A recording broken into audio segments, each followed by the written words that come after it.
No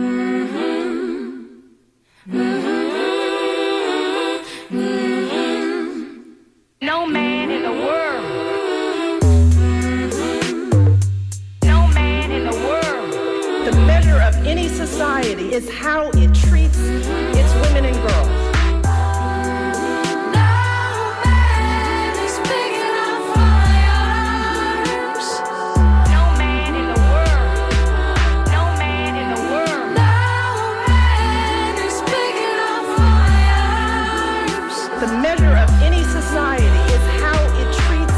It's women and girls. We create the smart, powerful, creative, accomplished young women. We can fight. I'm here because of you. I'm here because girls like you inspire me.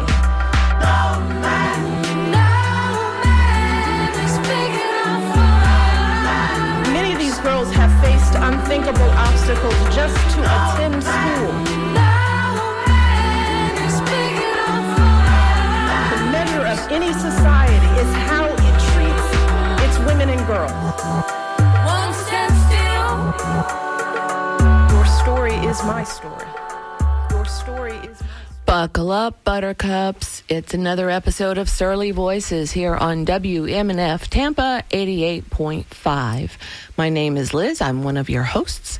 My co-host, Donna, sitting right across from me. How are you, Donna? I am ready. Allie sitting there, our producer Allie sitting there waiting for something terrible to happen, and we're going to try to keep it from happening. We're going to absolutely give her what she's looking for. And Maria, our third host, is joining us by Zoom. How are you?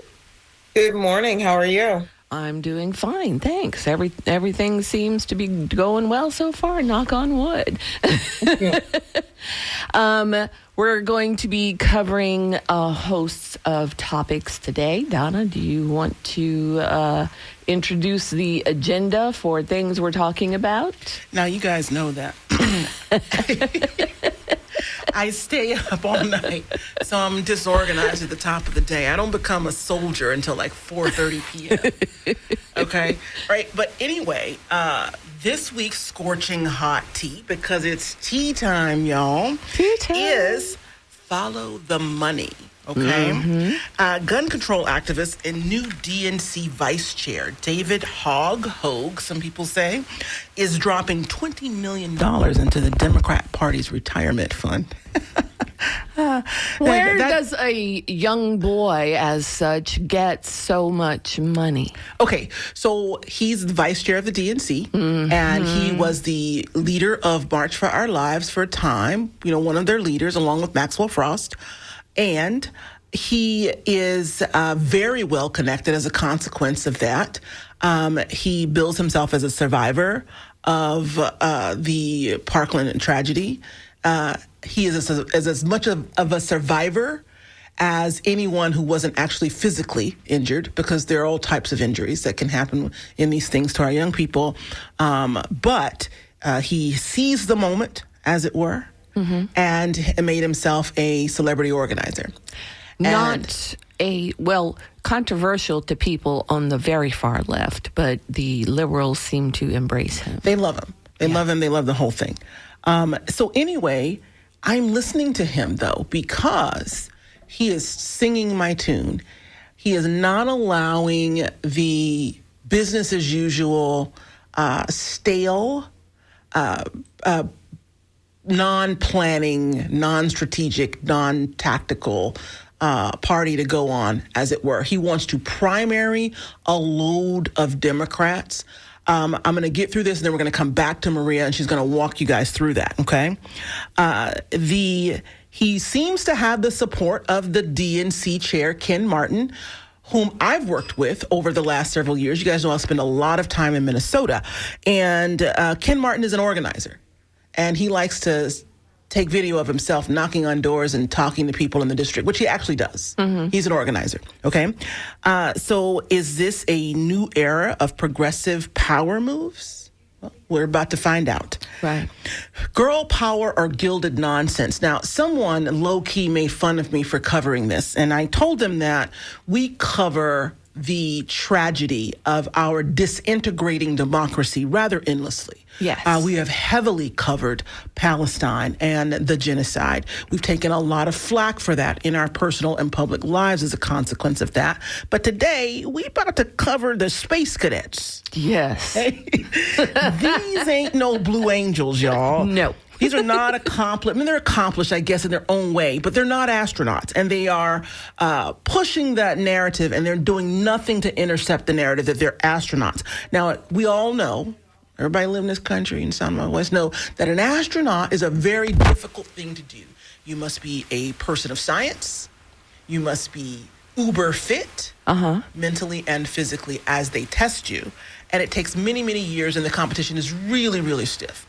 But here we are, glossy Manny's, celeb entourages, and billionaire BFFs like Gayle King. Oh my God! Billionaire brides and billionaire brides and BFFs are rocketing to nowhere while the planet burns below. Right. Yeah, that was great. And eggs are $10 a dozen. Yeah. To go to inner space. Not to mention, and we'll get into that a little later because you guys are going to call and you're going to say stuff, say your words. But I'm going to say the non-renewable resources engaged in that 13-second trip to inner space was shameful in the least, okay? Gayle King says she's hurt by the backlash because people are making fun of them. Oh, boo-hoo. But come on, who exactly in this interstellar charade was this supposed to inspire, right? Right. Literally, the world is burning. And so you go to the next planet, and you go out. You go She to doesn't even go to the next planet. And hold up a flower. Yeah. And Gayle King said, she's saying it's a wonderful world. Ma'am, what are y'all doing? Say you live in a bubble without saying you live in a bubble. Exactly. Okay? All right. So we're going to have a guest on from 5051 this morning. They're going to talk about their work, the beauty and the pain of organizing with people who are eager but new to the scene. I mean, there's nothing wrong with that, but this is probably a time when you need to be chilling with the OGs. Chilling with my homies on the block. We're fighting for our lives, and we could all end up in the gulag or in an El Salvadoran prison. So we want to make sure that we get this right. If there's anything to be had, you guys might have remembered Micah White. He was the one of the progenitors when he worked at Wired magazine of the end of Occupy Wall Street. One of the folks who called people to come and stand up for the 99%. And he wrote a book called The End of Protest, right? A new playbook for revolution is the other part of the title that I didn't put in my description. Is Gen Z ready to rewrite the rules, or are we all just marching in place? Okay? So we're going to talk about that with the 5051 representative. I'm unsure who we'll get. Could be Sarah Parker, could be Cy. These organizers are planning an intersectionality panel this weekend, and they're going to talk about that. They're going to talk about who's going to be on it and what they hope to accomplish with that. And whatever else wild political or cultural drama that someone's going to call in and say words, and we're going to have to talk about. So you guys know how we do it. Listen, we are not here to make you comfortable. We are here to make you think and maybe get out of your box, right? That's what we're doing. So if you are easily offended, you are a new person, because we're advertising this in a lot of different places. I am having some trouble with my headset. Yeah, I have a call out to the folks who know what to do about it. Yeah, tech people, come on down, because we're struggling over here. So anyway, we're going to talk about those things, and of course, other topics are going to creep in. And for those of you who think that we're not being serious enough, we don't care. Yeah, we're not the ones. So. I love the off the road Donna, because she is not currently working on a project, which is rare, And her mind amazes me. She's just creating content left and right, and she's putting up the best ads for the show everywhere, and it's just awesome. And I dread the day now that she's going to go back on the road, but I know it'll be here soon. So Well, I've worked it into my don't go to bed routine. You know, so it takes me about an hour, sometimes 90 minutes to go. And yesterday I did it easily because that one line about that one line in there came from Maria, whom I steal from constantly. Because she has the best one-liners, man. The thing about the space cadets, I ripped her off, but most of the time I just sit and I think about it and I try to find an irreverent, somewhat humorous spin on the stuff that's going on out there, because like Tracks of My Tears, right? Like Tears of a Clown, because if you sit and think about this stuff all day, they shut down NCCC AmeriCorps, which changed my life and put me into a life of service instead of going to become a Fortune 500 CEO. Right? Like I run an entire grid in my head. That money was calling me. I ended up doing I ended up in public life, which pays a lot less. Now I'm upset about that, but it's another show. Gen X retirement is another show. So what retirement? Yeah, exactly. Right. We're gonna work until we're gonna be Walmart greeters eventually. But I mean, it's earnest work. Don't call me and say that I'm making fun of people that work it, because I'm probably gonna end up there. But anyway, we are looking for an angle that is smart and funny, but also tells a story and weaves in the 7 elements of telling a story. We're going to get better at that. But let's go ahead and go back to Maria and hear about David and what he's doing at the DNC and primarying Democrats who've been asleep at the wheel. Maria. I mean, quite honestly, I'm like, it's about time. I gotta say, it's about time. I am excited about it. I think we should just get going. I think that the people who are offended are the people who have offended the public. Quite frankly, it's time to go. I mean, they don't know when to look at the label and read the sell-by date. And they're not reading the room. And I'm really proud. Personally, I've always felt like primaries were a very healthy thing. I think that there needs to be a robust debate on issues and policy. And I think that happens in the primaries. And I think that it energizes people. It gets people tuned in to what is actually happening. And I think that there is no better way to build your infrastructure and what you need to be successful than to have a healthy and robust primary system. Now, I get why the old heads don't want it to happen. It's because they don't want to spend the money and they want to coast as status quo, but it can't happen. It's just the only way to disrupt the system is to disrupt the system. And a person can be a trash person but still have good ideas every once in a while. Oh, that's the entire government. Right. Well, true.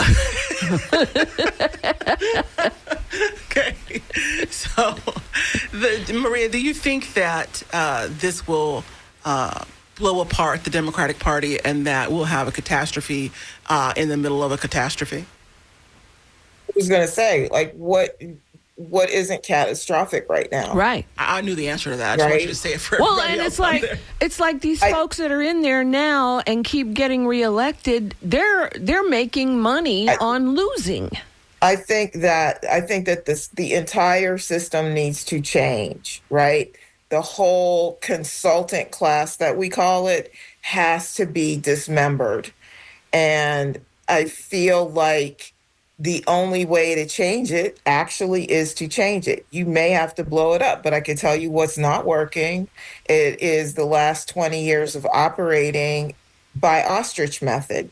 You can't bury your head in the sand and pretend that it's going to fix itself and that someday it'll figure itself out. It's impossible. And you have, I mean, if you think about it, even if you talk about Florida, it's been 27 years, almost 30 years since you've had a Democrat in the governor's mansion, and it's only devolved ever since.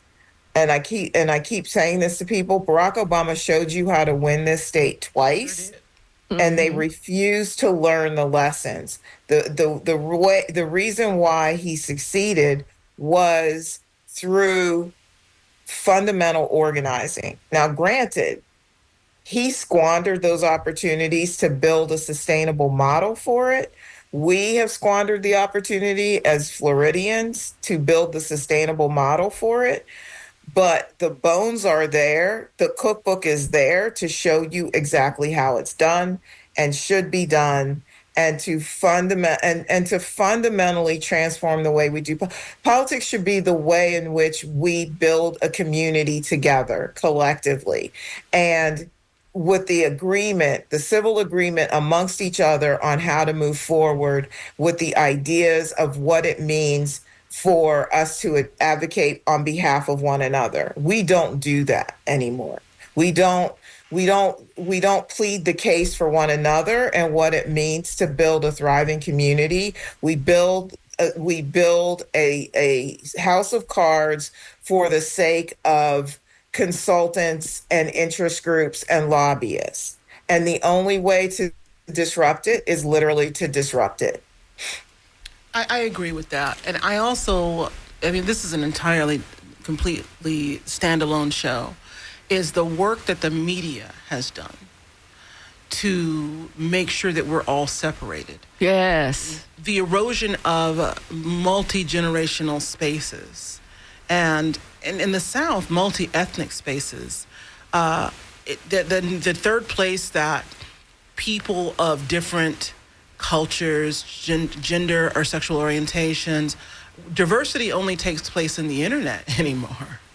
You know, outside of the urban core, kids keep their own company, middle-aged folk keep their own company, seniors keep their own company. And so there used to be, our third place was once television and news, and everybody went to see the TV and the news. And when you watched the Grammys, you had to sit through the whole thing, and you had to see ZZ Top, and if you wanted to see Michael Jackson. But now, if you only listen to Lil Yachty and Lil Uzi Vert, you can, and Meg Thee Stallion and Glorilla, you can listen to Lotto. I mean, and I'm saying these names because most of the people listening to us don't know any of these names, right? I am forced into spaces all the time where I'm exposed to youth culture and senior culture and even little kids, right? And even Coco Melon. It's on my radar. Okay. And so I get to sit in this place where I am observing, I have an aerial view of culture. And then I report and do a little, amateur journalism. And so I get to see a little bit of everything. And then there's still corners that I can't see around. Like I don't see into the world of wealthy people. But more and more, the groups that we keep company with are homogenous. And so people don't know what other groups are doing. And then the younger people are like, oh, Chuck Schumer is too old. Yeah, but they're perfectly good 50-year-olds. Right. Who are at the peak of their careers that are capable of leading and teaching and preparing the next generation. But you never hear that conversation coming from young people. There's like two ages.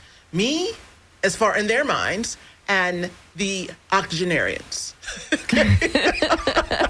And there's an entire generation of people who've worked their whole life. Cory Booker, for instance. Right? Yeah. Barack Obama was 47 when he came into the space. So these people were their parents' age, and they had earned that space, and no one's talking about them. So we're going to go from an octogenarian to a 27-year-old. And we're going to miss folks who are peaking in their career knowledge and experience because we're writing off an entire generation. Now, of course, I take that a little personally, being a member of a younger Gen Xer, right? So there's only a few years between me and the oldest millennial, but we're not in the conversation. But we do have the expertise, and no one cares. But we were complicit, all right? We decided collectively, not all of us, I believe that we decided as a group, as a generation, to let those older, let's wait our turn. Let's be polite. Let's hold our pinky up when we drink the tea, right?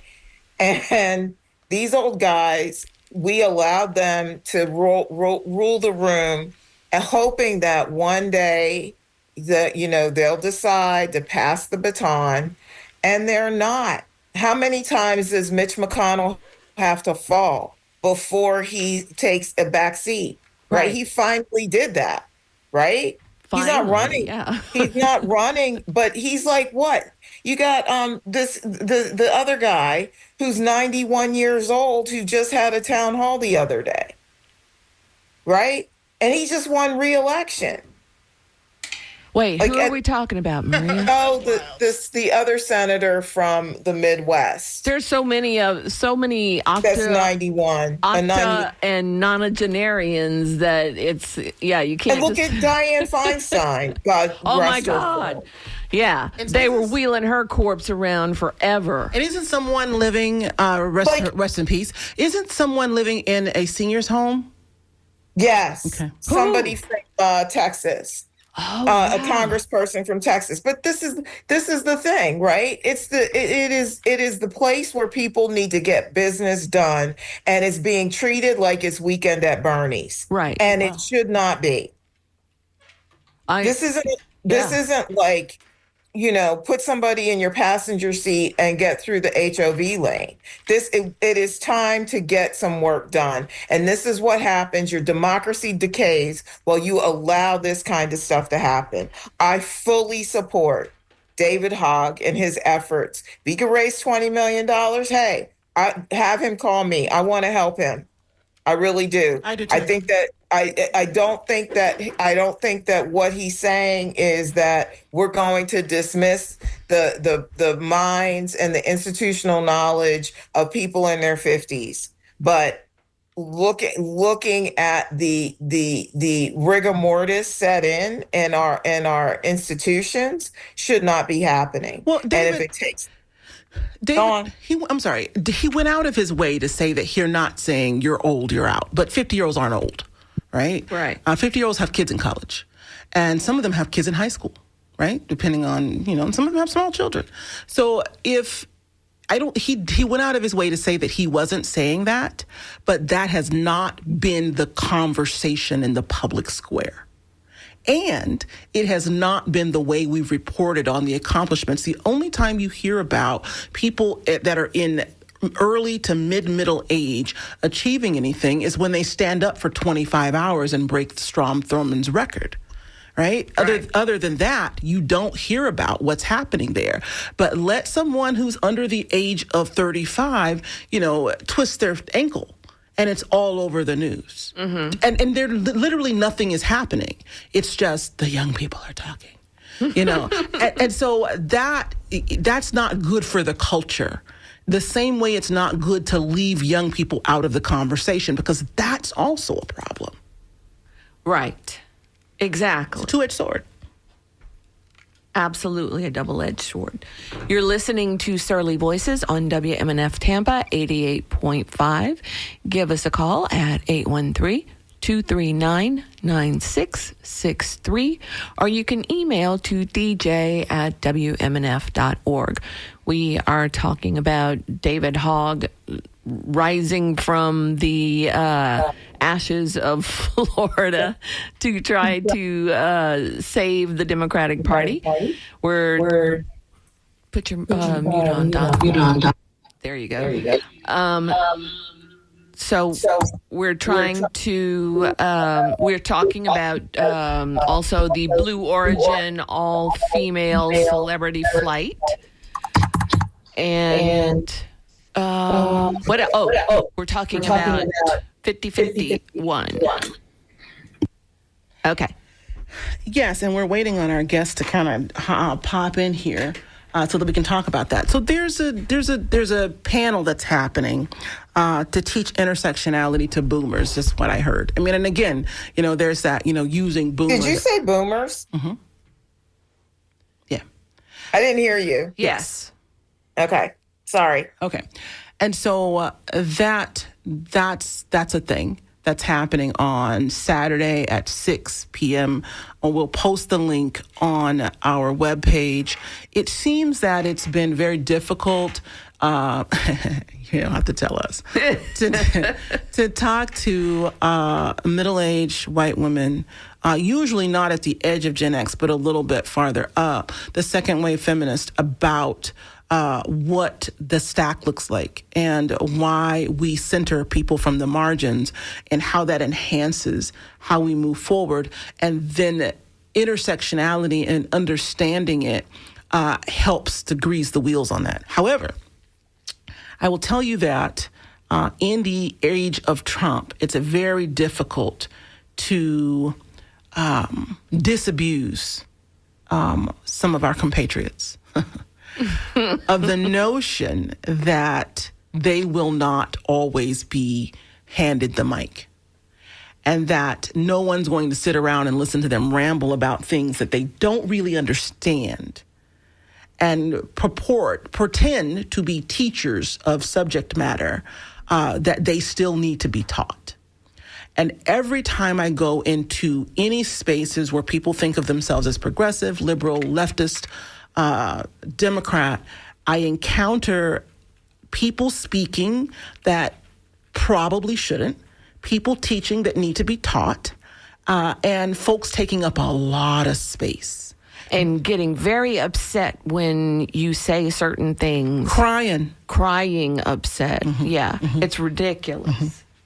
I mean, I had an experience on Sunday that reminded me that we didn't really achieve what we thought we achieved during the BLM era. And I'd like to hear what you have to say about that, Dr. Cole. Dr. Maria Cole?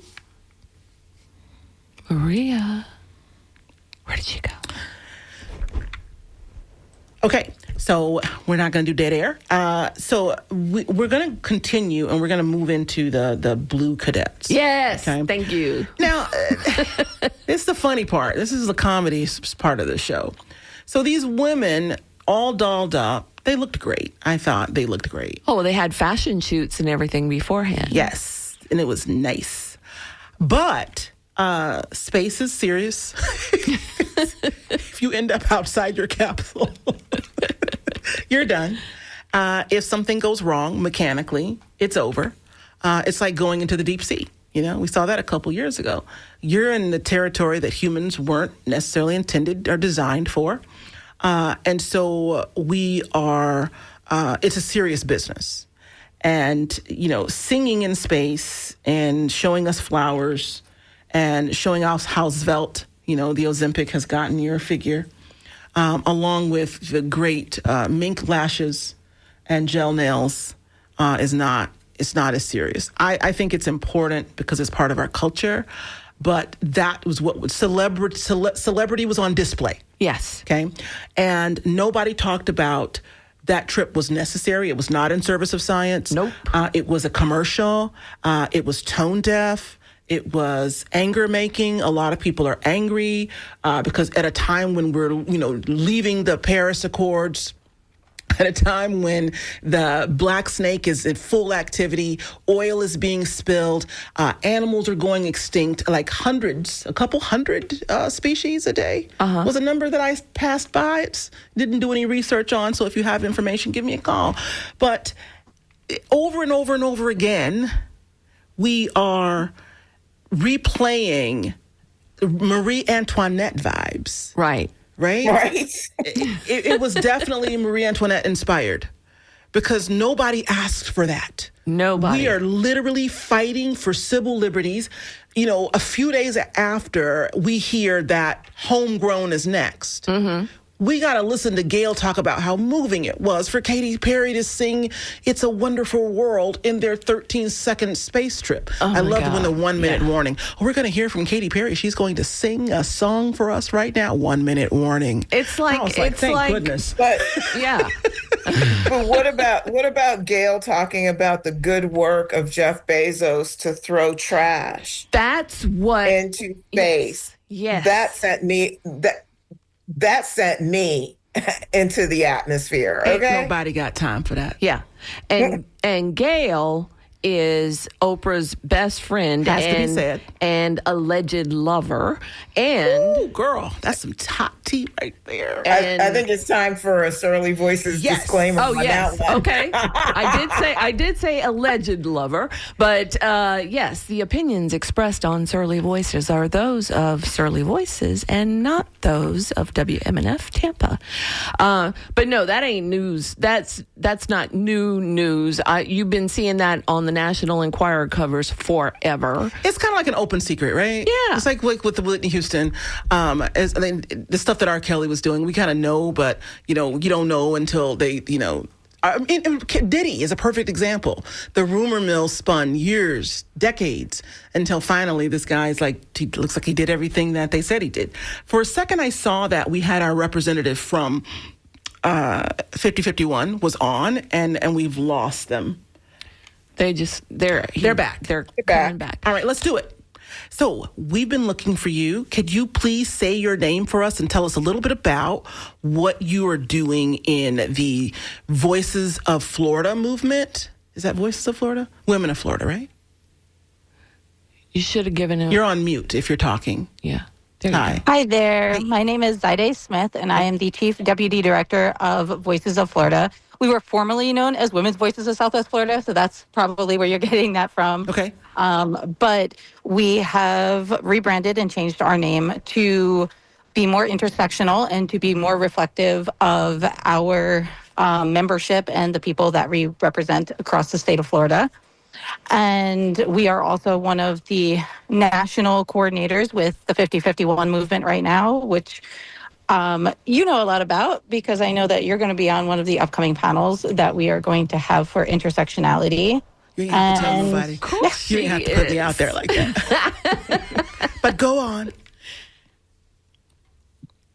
So, Yeah. Voices of Florida, for anybody that doesn't know, is a nonprofit, and we operate around the state of Florida, and we might have a little bit of national stuff happening too. We were recently on the Yes on 4 campaign, which was the amendment trying to get abortion back to the state of Florida, things like that. And this year, going into this new administration, we've really done a lot of work behind 5051, which has been protesting in every single state across the nation every single month, if not more than once a month, against the current administration. So tell us about the demographic. I think that's a point of interest here. Tell us about the demographic that's primarily doing this work right now. It's kind of funny because when people talk about the movement, I think they have like this kind of stereotypical view of what they think the 5051 movement is. Tends to be older, more white, more female. Realistically, most of the leadership behind 5051 is incredibly diverse. There is a number of people of color. There are a number of members of the LGBTQIA plus community. We have tons of immigrant and trans support. And I think that we're just trying very hard to uplift that because that does sometimes get lost in the messaging. That's one of the reasons that we are going into the 19th this weekend. We are leaning hard into having those difficult conversations about intersectionality and diversity in our space because there are a lot of people that maybe are coming from the women's movement back in the day, and they are feeling a certain way. And so they've really jumped in, but they maybe haven't grappled with the nuances of intersectionality yet because they haven't been in this movement for a little while. And it wasn't something that was so openly discussed or understood back in the day. So now we're kind of trying to bring that to the forefront of the conversation because realistically, anybody can go and hold a sign and be upset and complain, right? But you need to have solutions. You need to sit down at a table with people that you might not understand or you might not even agree with, and you have to have those difficult conversations in order to come up with realistic solutions. Because we all agree we don't like what's happening in the administration now, but we have to put our best foot forward to solving those problems and giving alternative solutions, because there's a reason that some folks voted for this man. And we need to solve those things so that we as Americans can all do better. So a lot of people would say we're past this point, right? Like, we have to speak to that. On the one hand, I think the excitement in the streets and the energy in the streets speaks to this moment. On the other hand, I think that there's also, we have to answer questions and we have to speak to folks who would say that we've run this play to the point where it has not, I mean, I would say as a progenitor of the BLM movement in Tampa, that we did not achieve, even remotely, a fraction of the things that we set out to achieve. As a matter of fact, by the numbers, more Black people are killed by the police now than before we began with the Trayvon Martin, before Dream Defenders began with Trayvon Martin in 2013. We did get Michael Draca arrested, though. We got a lot of, we did get some things happened. And I think that officers think twice before pulling the trigger. They don't want to end up in jail because before it wasn't something that happened. Mm-hmm. So there's that. But the point I'm making here is, have we, at the end of Occupy Wall Street, Micah White, who was one of the progenitors of that movement when he worked for Wired magazine, and they sort of called people to action, that resulted in the occupation in Zuccotti Park in New York, and then spawned movements around the country and encampments. And we saw a little bit of that reflected. It was kind of the Arab Spring preceded that. And then the folks in the United States says, hey, we got next. And last summer, we saw a little bit of that. We saw some encampments on campuses. Those people are being deported and persecuted right now. And we cannot have a conversation about public protest. And I do think that it's a little bit tone deaf because we are asking people who are highly at risk to come into the streets again, and with the hopes of achieving something that we have not yet achieved, when we have an administration that is not sparing any man, woman, non-binary individual, or child. Okay, they're going to start deporting animals in a minute. People with baby cows are like, take your cow, get on the boat. Okay, those things are so cute. So, I mean, not to belabor the point, but you do get that while it is exciting to see younger people and folks on the margins come into the organizing space, is there another tactic, perhaps economic tactics, that we should be looking at in addition to showing power in the streets? Absolutely. I think that it's really important to remember that, first and foremost, every step is a step. And it doesn't matter if it's a very small step. Saying, okay, things are getting worse. They are. Things are considerably always getting worse. But then we have these small wins, and they might feel small, but it would be so much worse if we didn't have them, because when you stack them together, it might not seem like this massive difference when things are so bad right now, but it means a lot to the people that it does help. And I try to keep that in the forefront of my mind. I think even just with the work we do with Voices, because we're only going to get so many wins. We know that, especially here in Florida. But the wins that we do get matter, even if it seems astronomically bad at the time. When it comes to 5051, we are trying a very multifaceted approach. It started with just having to get those numbers, right? Because in order to build a movement, you need people to come together. That is the first step. So, we've seen last month, I was speaking in DC, and we had well over 100,000 people in that audience. And it was crazy, and it was very diverse, and it was wonderful to see those people come together in those spaces. And across the country, we had a massive group of people just showing up to speak out against the administration. And that's great. That gives us the people power, but then it also gives us that responsibility of, okay, what do we do with it? Right. And since we're a decentralized movement, we can't direct people. Exactly. We can't tell people what to do. They all have to kind of come to these conclusions themselves, which has been very it's been interesting to watch because you have so many different opinions and different life experiences that they're having these conversations about how to best affect change now that we have people power. We have been having conversations about boycotts. We are looking to partner with some labor unions moving into next month. There are a lot of very serious conversations happening because we do realize that when it comes to the people in power, they're not going to be very impacted by a rally and people holding signs. So this is about the growth and building of a movement, but we are going to be taking that momentum and using it to hopefully create lasting change. Because again, we're not always going to win every battle, but we are making impact here. And small impact is still impact. And when people come together in large amounts and they all make small impact, it creates a big impact over time. So I think if you look... So let me ask you a question.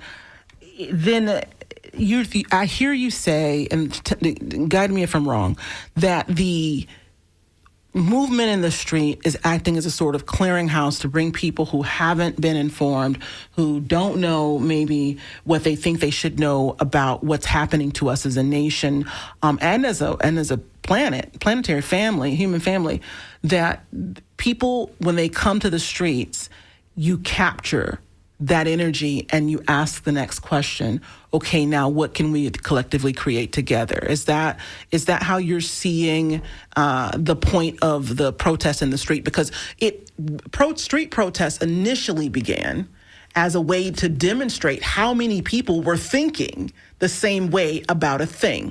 So this percent of people are actually physically in the streets. So there's an army of people behind them that think the same way who may not be able or desire to go into the streets. So do you think this is your work as a clearinghouse for folks, an entry point for folks to get involved who may not otherwise know how?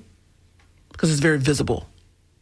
In a large way, yes. I think we're also living in a time where just everybody is wildly divided. Yes. And, it's very difficult to bring people together on things that they actually agree on because it feels very often that there's more things that separate us than keep us together anymore, because that's the things that get highlighted. That's the things that we discuss the most often. We will find one difference and we'll harp about who's right or wrong on that one difference and forget what our goal together is. So I think one of the massive benefits of the protests that are happening right now is that so many people are showing up, and they're showing up for different reasons. And I like to point that out when I go and speak at these rallies, is that, everybody's here because they're upset with the administration, but what brought them to that space is probably very different for every individual and every family that shows up. Because some people are there because they're worried that they're going to lose their friend, their neighbor, or their family member to deportation. There's other people that are worried that they're not going to be allowed to legally marry within the next year. There are other folks there that don't want ICE agents in their kids' schools. There are people that are just that are angry about their abortion rights being taken away, and there are people that are just plain mad because they just hate the guy. And all those things are valid. They are super valid. What protest does when you give these people a platform and you let people speak from different spaces is that it also opens up people's minds as to why other people are there, because we all just are naturally kind of closed-minded. We know our own lived experience, but not often the lived experiences of people that are from very different backgrounds than us. So being able to come together in a space and give platforms to all these different causes helps people to have a better understanding of why the administration is so harmful. So let me ask you a because question. what we don't want is for us to be like, hey, we just want things to go back to how they were. Okay, because so that's very much. Where I want to jump right in there, because that's the point I was going to make. So let's say in an ideal world, everyone in the street, we convert that to votes and we're able to stop this, right? What happens if, despite the protest, what's the next step, right? And I'm not grilling you. I just think these are the questions that people are asking me. And so I'm passing. Oh, no, on it's to super you. valid. That's my job. So trust me, that's the questions we ask ourselves. Right. But we get what we want, and people are galvanized. And now we are no longer divided in what we see as the ultimate goal, which is to stop the erosion of our civil liberties and to make America safe to live again. Right? So once we do that specifically, not only, but for marginalized folks who are on the front lines of this. So we get what we want. We've galvanized the public. People we're lockstep. But we cannot move the administration. We are in a constitutional crisis. The folks in the administration are breaking every rule we've ever had. No one's listening. People are still being put on planes and flown out of the country. The Elon Musk is in the treasury, taking whatever little coin we have left and fleecing people, shutting down programs that support anyone that got a $300,000 grant for clean kit, bleach kit programs, right, and needle programs, or Narcan, and all of the things that save the lives of Americans. And those people, the folks who are houseless, they've actually paid taxes too. Right. And there are no services. So we get So everything. did those people that they shipped off to El Salvador. They did too. So we get everything we want, but we cannot move the administration. What's the next plan? What's the next step? Wow, you really, really pack punches with those questions. Because these are the questions people are asking me, because I'm saying, Oh, no, the kids it's are real. in the streets, It's real. they're doing the thing. So they're like, nah. And this, I hear all of the naysayers. I'm passing it on. There's definitely a lot of concern because a lot of times when these things happen, exactly that people will be galvanized to move, but then if they get what they want, if they get small wins, they are happy, they are content to get some small semblance of normality the way that they've known it before. People seek out comfort. The problem with comfort is that it wasn't what everybody needed before. It was already harmful before. So I'm hopeful that this movement moving forward is going to be able to bring people together enough that, first and foremost, if moving forward there is another moment in time like BLM, that there would be more people there than just people of color, because that was not happening enough at the time. And so it was really left to just a single demographic to have to stand for themselves when it should have been a nation of people. And I'm hoping that by bringing folks together in these situations against a common enemy and then having them discuss the impacts on their lives and why it matters, that maybe it's going to open up enough eyes for people to realize, hey, we have to do this together, because if we don't do this together, then we're not going to get what we're trying to achieve here, which is every win is very fragile all the time, especially in red states. So we really, really need to back and support each other. So I need, as a gay person, I need to know that when people are coming for my rights to things like marriage or parenthood, that people that maybe don't identify that way are still going to come out and support me, and vice versa. I'm going to show up for, every immigrant rally that there might be, or to defend people against, the deportations that are happening, because that might not be something that affects me as a singular human being, but it affects my community, it affects my nation, and that is my responsibility. So I'm really hopeful that what we're seeing with the growth of people and the way they are open to learning right now is that this is going to have a lasting impact for many, many years moving forward as to how not just different demographics, but also different generations of people interact in these situations. Because when we started this, we said the F word in a chant, and we got chewed out by a bunch of the older women that were there because they thought it was inappropriate. And there's this growth, Predictable. So it takes a while, but everybody gets there eventually. We just have to, there's some hand-holding through it, but it's not all bad because it's for a common good. And I think when we align up with a common good, we have the potential to make big changes. Can I guarantee that we can fix this? No, it's terrifying. I'm the first person to say I am terrified. I wake up every morning and I both want to and do not want to turn on the news because I don't know what I'm about to see. And I just know it's going to be some fresh hell and we are all going to have to deal with it together. But what I do know is if we don't do that, if we just sit on our hands because we give up and we don't see an out, then what are we here for? We have to put in the work. We have to show up. We have to listen to each other and really listen. And then we have to be willing to do whatever it takes in order to protect each other. Because the way the government got where it is now is by dividing us. So the only way that we are going to survive this and get on the other side is if we work together. And that might mean that, hey, right now, the government's going to cut welfare for a whole lot of folks. Well, that means that organizations like Voices of Florida and other organizations that are out there are going to have to start providing food and financial support for some of those folks. I was really that's community. surprised. Can I ask a question? Yes. Absolutely. Because I understand you're having this meeting on Saturday, but what I don't understand is, what are you going to do about the lack of trust and the resentment that women of color have had, and people of color, quite frankly, have had with the latecomers to the crisis, right? Like, nobody cares about the plight of Trayvon Martin's family or anybody else until that violence shows up at your door. The threat to your well-being shows up at your door. You're worried about your rights being taken away when we have been trying for so long to wake people up and get people to understand when they come for one of us, they come for all of us. What do you do about the lack of trust? Because you see those signs that say, if we had voted for Kamala Harris, we all would be at brunch right now.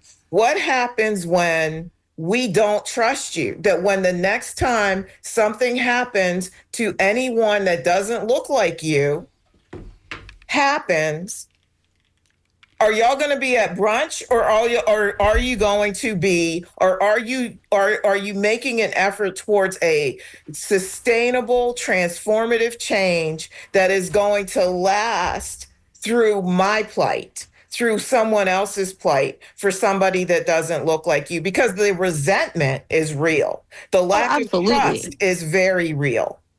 Absolutely. Right. And I've had these conversations a number of times with people of color that are not participating, specifically because I think it's one thing to have those conversations within our own groups, but those people are already there, right? So it's become really important to me to make sure that we are having these conversations openly with people that are not within the movement, so that everybody can have a clear understanding as to why. And a lot of the feedback that I got, which was super valid, is that folks are upset because when people of color go out and they protest and they show up in mass, they're in so much more danger than most white folks are when they show up and do these things. And therefore, when they're putting themselves on the front line and they don't feel like there's a bunch of white folks supporting them, they're tired and they don't want to freaking do it anymore, because they're just like, hey, if I show up, it's just going to make it worse because cops treat us worse. It's going to escalate more. Y'all need to start being the ones to step up. We will join the movement when we see y'all step up and put yourselves out there in a way that people of color do every single time that they show up to a protest. Because every time a person of color shows up at a protest, they know they're more likely to potentially get arrested or harmed in the process. And they want to see that there are white folks out there that have woken up enough to be willing to put themselves in that exact same position. And so a lot of people of color have told me that they are just waiting it out until they see that that sort of commitment is there.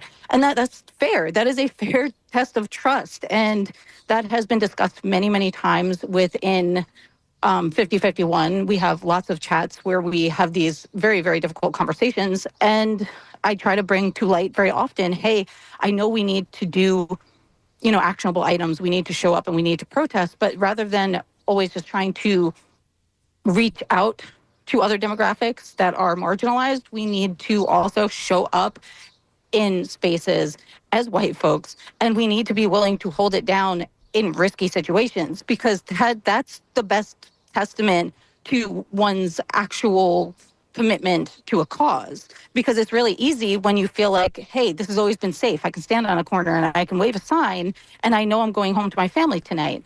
But when things get more and more wiry with the government and people consistently still show, I think that is the best test of trust that a person can really do. We can't sit down and convince somebody to trust us, because why would they? We've had these conversations a dozen times, and that doesn't mean people actually show up. So while, yes, I think for white folks especially, having these conversations is wildly beneficial because they need to learn and grow and understand more where other people are coming from, I think for people of color, it's more like a watch and see situation of, okay, it's getting a little worse. Are they still going to show up this month? because a lot of people assume that this is one of those things that's going to die out once people have to actually, take bigger risks.